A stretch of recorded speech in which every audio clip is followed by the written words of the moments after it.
जी, आपके बच्चे के दोनों कानों में सुनने में तकलीफ है और ये दो मशीन लगेंगे, लगभग एक जैसा सुनने में तकलीफ है, मॉडरेट डिग्री का है।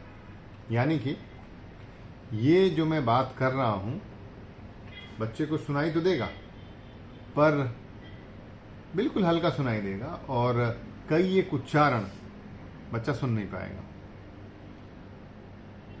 अगर एक मशीन लगाया जाए उसके कान में, और जैसे कि अभी जांच कर रहे थे हम लोग ऑडियोमेट्रिक रूम के अंदर, तो उन शब्दों को वो सुन लेता है एक मशीन से भी, तो दो की जरूरत क्या आन पड़ी।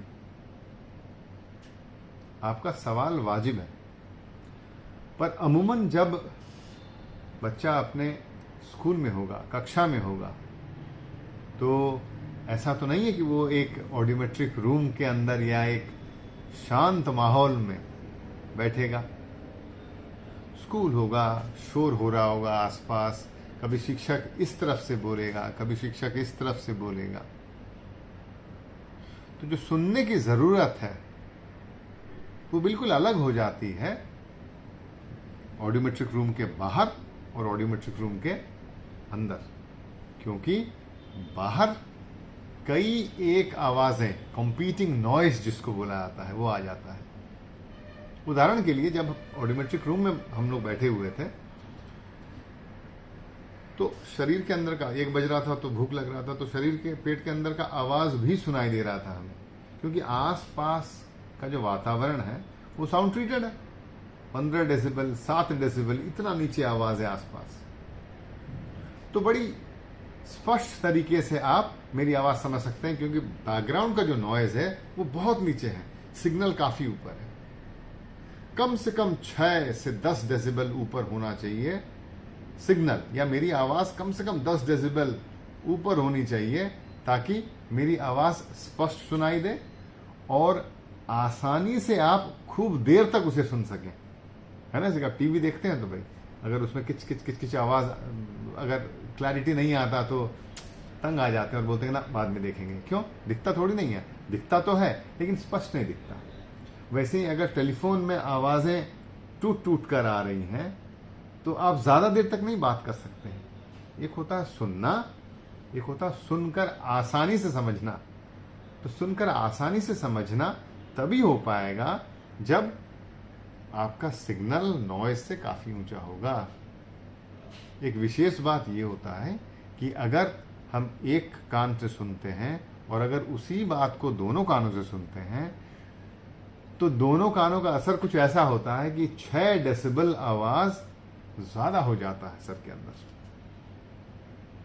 मिसिंग 6 dB बोलते हैं इसे। देखिए एक वैज्ञानिक बात है।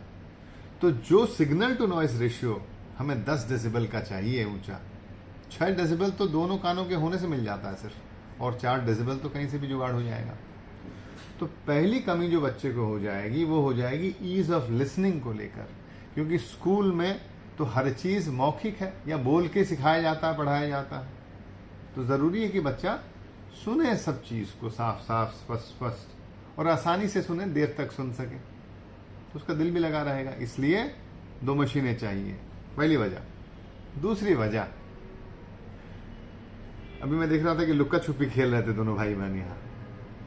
तो छुपा छुपी में जब आप आंखें बंद करके गिनते हैं और किस दिशा से 1 2 3 4 5 6 7 8 हो गया, तो बच्चा बोलेगा हाँ।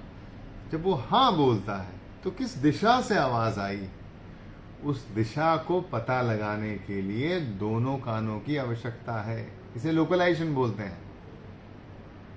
वैसे ही मैं रास्ता पार कर रहा हूं और हॉर्न की आवाज सुनकर मैं ये जान जाऊंगा कि मेरा सर मुझे इधर घुमाना है, इधर घुमाना है।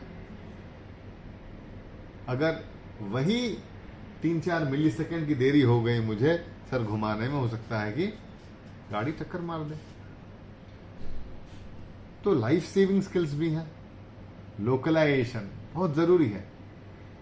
कितनी तेजी से कोई चीज मेरे तरफ बढ़ रही है, मैं गाड़ी चला रहा हूं और पीछे का एक गाड़ी बड़े तेजी से हॉर्न मारता है, वो मेरे तरफ आ रहा है, तो कितनी तेजी से वो मेरे तरफ आ रहा है, स्पीड भी पता चलता है हमें। अगर मेरे दोनों कान सही हैं। इस तरह से अगर दोनों कानों से आवाजें जाती हैं तो ये जो सिग्नल टू नॉइज रेशियो, यानी कि मेरी दिलचस्पी सिर्फ एक है, कॉकटेल पार्टी फिनोमिनन बोलते हैं, यानी कि पार्टी खूब चल रहा हो पर अगर मुझे इनकी बात सुननी है तो मैं ध्यान पूरा अपना केंद्रित उन पे कर लेता हूं और आपो आप बाहर की सारी आवाजें कम होने लग जाती हैं। वो तभी संभव हो पाएंगी अच्छी तरह से जब मेरे दोनों कान सक्रिय हों, दोनों कानों से इनपुट्स जाएं और मेरा सेंट्रल ऑडिटरी सिस्टम बेकार की आवाजों को हटाता चला जाए। एक कान से मुश्किल होगा। तो इस तरह सिर्फ बेहतर सुनने की जरूरत नहीं, आसानी से और मजे से सुनने के लिए भी दोनों कानों में मशीन लगाना जरूरी है। ये जीवन रक्षक भी है। जैसे मैंने बताया आपको, ट्रैफिक में कितनी तेजी से कोई एक आवाज आ रहा है, बड़ा जरूरी है।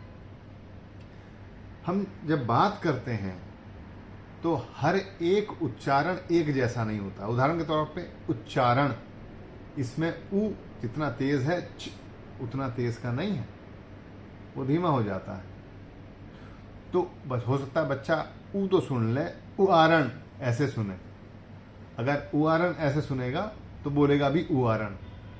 तो आर्टिकुलेशन एरर्स या उच्चारण संबंधित गलतियां भी कई होंगी अगर सही तरीके से बच्चा नहीं सुन पाया। इन कारणों के चलते अगर दोनों कानों में सुनने में कमी है तो दो मशीनें लगाएं और बाइनोरल हियरिंग का लाभ उठाएं, जिससे कि सुनना भी आसान होगा और समझना आसान होगा, जिसके चलते बोली भी स्पष्ट निकलेगी बच्चे। ये वजह है